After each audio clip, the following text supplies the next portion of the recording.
ইউনূস সাহেবের মাথায় মাল আছে, দেখেছেন? ভারত থেকে কেড়ে ওইটা বাংলাদেশে অলরেডি ভিসার সিস্টেম নিয়ে চলে এসেছে। এখন ইউরোপীয় ইউনিয়নের 27টা দেশ এই দেশে যাবে, আর ভারতে যাওয়া লাগবে না।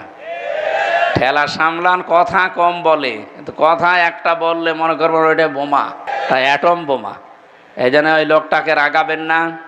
আমার এই মোবাইলে সর্বোচ্চ কল আসে তারেক জিয়া সাহেবের পিএস অপু সাহেবের কাছ থেকে। আমার সাথে জেলে ছিল 3 বছর, একটু মেল মহাব্বত আছে এই কারণে।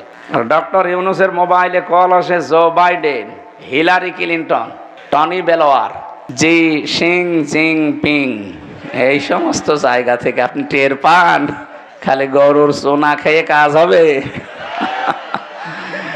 আমি এর চাইতে নিকৃষ্ট শব্দ আর বলতে পারলাম না এদের জন্যে। সুতরাং আমরা যেন ষড়যন্ত্র না করি, আর বিশেষ করে এই দুইজন যে আরো একটু তালগোল পাকাচ্ছে। আরে ভাই, পৃথিবীর ইতিহাসই এইটা, যারা পালিয়ে যায় ওরা আর ফিরে আসে না।